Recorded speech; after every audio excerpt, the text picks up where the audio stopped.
بسم اللہ الرحمن الرحیم۔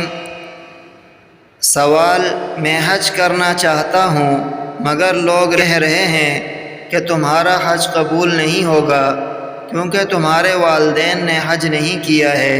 پہلے تمہارے والدین حج کر لیں، اس کے بعد تمہارا حج قبول ہوگا۔ سوال یہ ہے کہ کیا یہ بات قرآن و حدیث کی روشنی میں درست ہے؟ جواب: اگر آپ پر حج فرض ہو چکا ہے تو آپ پہلی فرصت میں اپنا فرض حج ادا کرنے کی کوشش کریں۔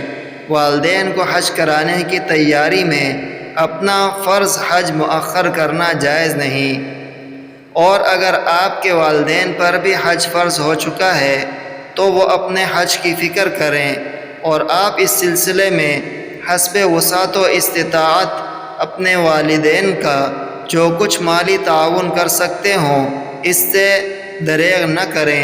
بہرحال جن لوگوں نے یہ کہا کہ والدین سے پہلے آدمی کا حج قبول نہیں ہوتا، ان کی یہ بات قرآن و حدیث کی روشنی میں قطعاً غلط ہے۔ آپ اس طرف کوئی توجہ نہ دیں۔ واللہ تعالی اعلم۔ دارالافتاء، دارالعلوم دیوبند۔